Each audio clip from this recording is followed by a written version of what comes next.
Bom, Tá botei bom, para gravar. Vamos então começar a corrigir? Aí qualquer coisa é só você falar, que aí eu paro, tá bom, tá? tá bom. Primeira questão. Ronaldo é proprietário de um terreno que se encontra cercado de imóveis edificados e Ok. decide vender metade dele para Abílio. 2 anos após o negócio feito com Abílio, Ronaldo, por dificuldades financeiras, descumpre o que havia sido acordado e constrói uma casa na parte da frente do terreno, sem deixar passagem aberta para Abílio, e a vende para José, que imediatamente passa a habitar o imóvel. Diante do exposto, assinale a afirmativa correta. Aqui está tratando da passagem forçada, é lá no Aham, 1285 do Código Civil, né? Então, em isso. razão disso, a resposta correta é letra C. Isso, Abílio tem direito à passagem forçada Sim. pelo imóvel de José, Uhum. independente do registro, desde que Isso. seu imóvel ficou em situação de encravamento. Foi aqui que eu me peguei por em cima do artigo. Uhum. Eu guardei bem esse termo, né, de encravamento. Então, eu fui em cima, depois eu saí descartando, porque eu levei um certo tempo para responder, porque depois eu revisei com calma. Tá certo. E isso aqui independe do registro, não é efetivamente aquele direito à servidão. Isso aqui diz respeito à vizinhança, está relacionado a Perfeito. direito de vizinhança, ok?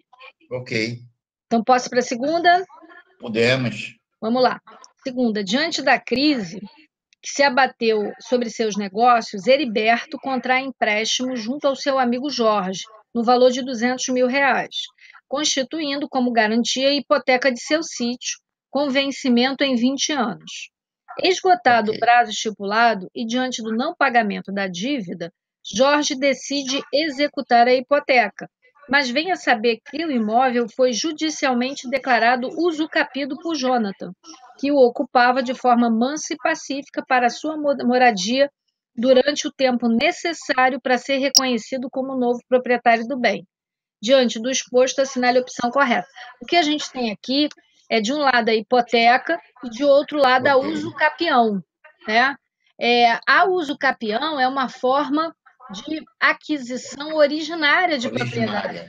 Então, em Ok. razão disso, a doutrina e a jurisprudência entendem que a hipoteca ela não vai ultrapassar o uso capião. Então, a hipoteca ela morre em razão disso, certinho? Então, no caso aí, a opção correta, então, não é a B. Não, é a letra D de dado. Sendo a uso Ah, errei capião essa. um modo de aquisição originária da propriedade, Jonathan pode adquirir a propriedade do imóvel livre da hipoteca que Heriberto constituir em favor de Jorge. Depois eu vou postar para você, Severino, tem decisões do Superior Tribunal de Justiça nesse sentido. E se você observar, não foi só essa questão que isso é pedido, tem uma outra questão que tem a mesma situação. Como essas Uhum. questões todas eu tirei da prova da OAB, é bom guardar isso porque todas as provas da ordem gostam desse tipo de situação, principalmente aquilo que tem base jurisprudencial, ok? Perfeito. Perfeito. Então, letra D de dado. Perfeito.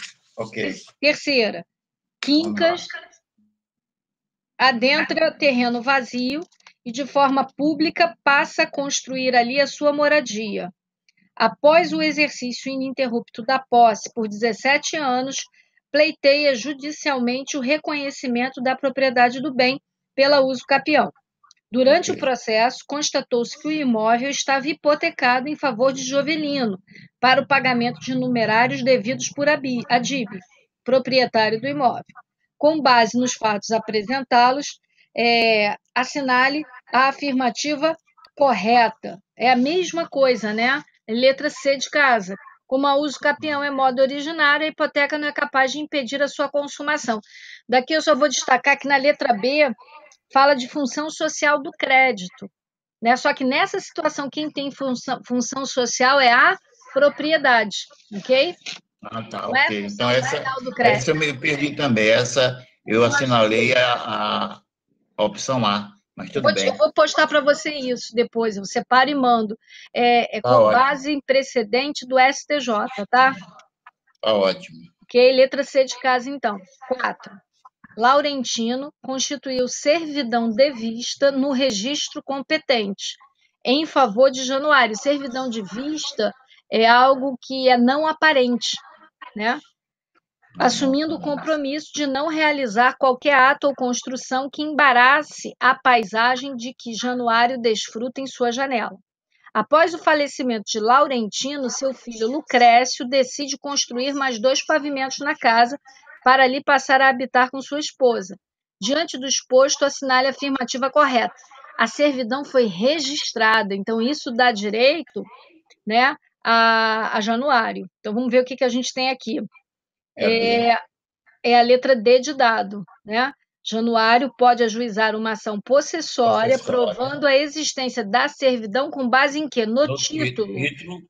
Por quê? Porque a servidão, como é não aparente, a prova que ele pode fazer do que ele tem é o registro. Ok. Você quer que eu comente alguma das outras letras? Seria interessante, né? Então vamos lá. Primeira, tem assim: Januário não pode ajuizar uma ação possessória. Pode. Eis que a servidão é não aparente. Pode com base no registro.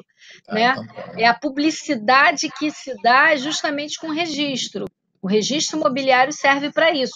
E o fato de ser servidão não impede o ajuizamento da possessória em si.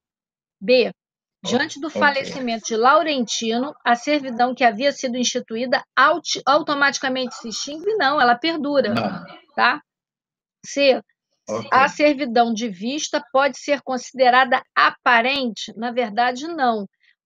Ela existe, ela é aparente pela publicidade do registro, mas não é se tornar aparente sobre existência de aviso. Não adianta você colocar um aviso de que ela existe que vai torná-la aparente. Certinho? Ok, perfeito.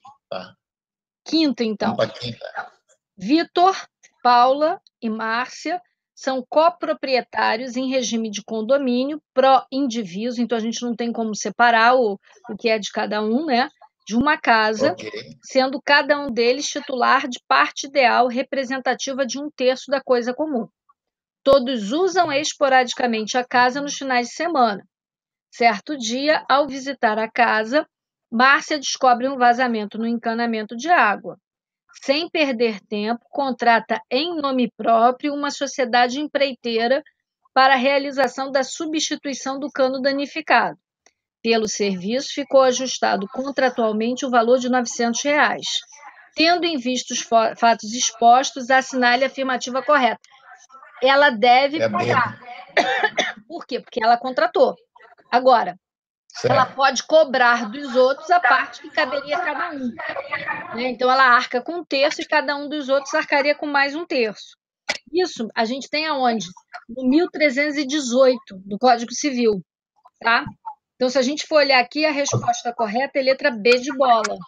Isso, perfeito. Tá? Eu acho que as outras alternativas... Olá, Simone, seja bem-vinda.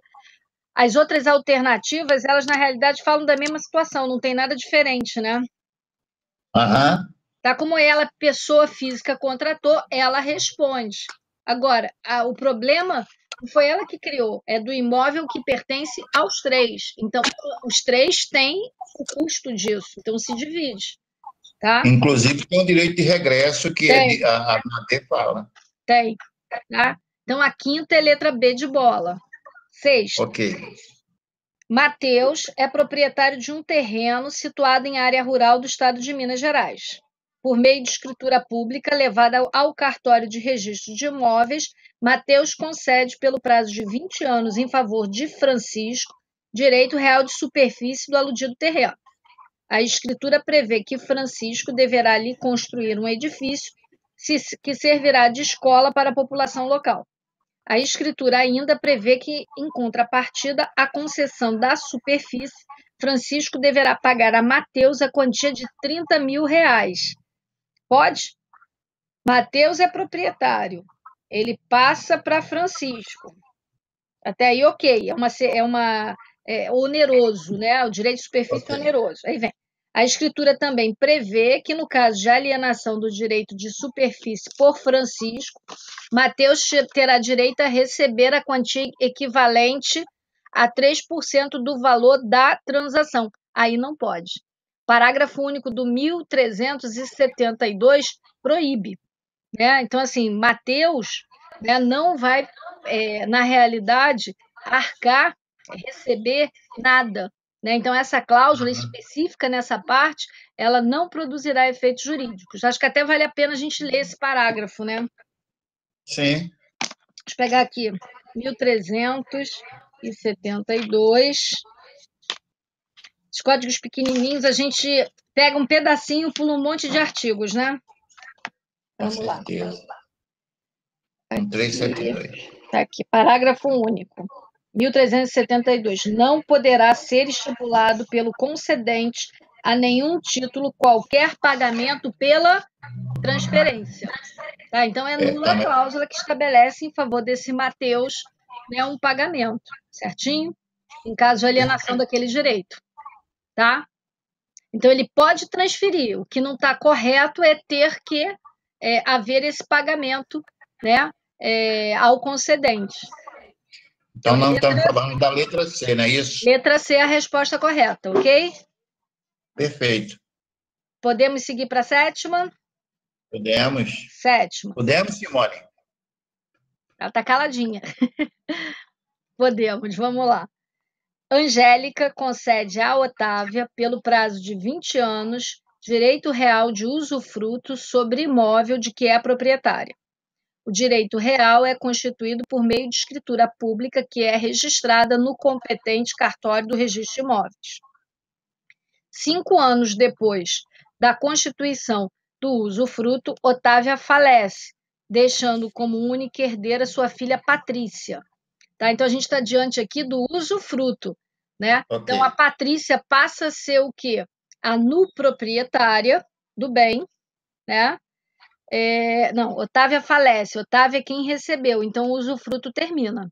Angélica Sim. é a nuproprietária, ela vai receber de volta, tá? Então, Angélica, a proprietária, concede, né, o usufruto para Otávia por 20 anos.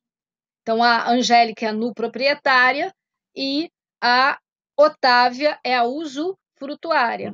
A usufrutuária falece, deixando uma filha. Só que quando ela faleceu, o usufruto terminou. Okay. Agora, se fosse o contrário, quem falecesse fosse a Angélica, deixando uma filha, a filha da Angélica seria a nuproprietária e o usufruto perduraria até o final do prazo. Ok? Então, aqui a morte da Otávia, né? Isso. Então, aqui é 1410 do Código Civil. A resposta correta é letra C de casa. C de casa. Ok? Ok. Oitava. De acordo com as regras atinentes à hipoteca, assinale a afirmativa correta. Vamos lá. O Código Civil não admite a divisibilidade da hipoteca em casos de loteamento do imóvel hipotecado. Admite, 1488. Certinho? Então, está errada. Ok. B. O ordenamento jurídico admite a instituição de nova hipoteca sobre o imóvel hipotecado. Ok. Desde que seja dado em favor do mesmo credor, não, pode ser de outro. 1476. Letra C. Segundo o Código Civil, o adquirente de bem hipotecado não pode remir a hipoteca para que seja extinta. Pode. O gravame pendente sobre o bem, sem autorização expressa de todos os credores hipotecários. Está errado, 1481. Tá? Letra D, que só pode ser a certa. A hipoteca pode ser constituída para garantia de dívida futura ou condicionada, desde que determinado o valor máximo do crédito a ser garantido. Inclusive, me parece que é idêntico ao 1487 do Código Civil, tá certo? Ok, perfeito. Certinho? Letra D. Então, oitava, letra D. Nona. Durante a assembleia realizada em condomínio edilício residencial, que conta com um apartamento por andar, Giovana, nova proprietária do apartamento situado no andar térreo, solicitou explicações sobre a cobrança condominial, por ter verificado que o valor dela cobrado era superior àquele exigido dos demais condôminos. O síndico prontamente esclareceu que a cobrança a ela dirigida é realmente superior à cobrança das demais unidades, tendo em vista que o apartamento de Giovana tem acesso exclusivo, por meio de uma porta situada em sua área de serviço, a um pequeno pátio localizado nos fundos do condomínio, conforme consta nas configurações originais do edifício devidamente registradas. Desse modo, segundo afirmado pelo síndico, podendo Giovana usar o pátio com exclusividade, apesar de constituir área comum do condomínio, caberia a ela arcar com as respectivas despesas de manutenção. Em relação à situação apresentada, assinale a alternativa correta. Isso, minha gente, está lá no 1340, né? Que diz que pode ser cobrado dela porque ela usufrui dali, né? Então, aqui a resposta é letra B de bola, ok? Perfeito, perfeitíssimo. Tá? Inclusive, tem unidades condominiais que têm tamanhos diferentes. Então, aquela que é maior, se a convenção não tiver nada estabelecido de maneira contrária, ela vai acabar arcando com um condomínio de um valor mais alto. Então, essas diferenças, elas existem. Ok? Então, é letra B de bola. Ok. Última, 10ª.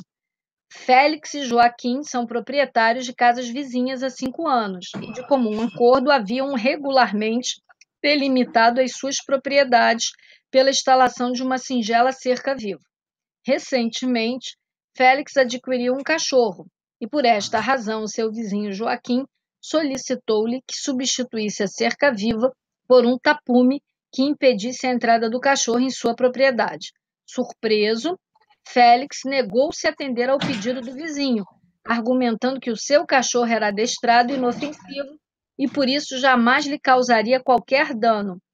Com base na situação narrada, é correto afirmar que Joaquim pode exigir a instalação de uma cerca que não permita que o cachorro invada, tá? Isso está lá no parágrafo do 1297. Vamos só pegar aqui que a gente vê qual o parágrafo. Eu acho que é o parágrafo 3º. Está aqui, ó.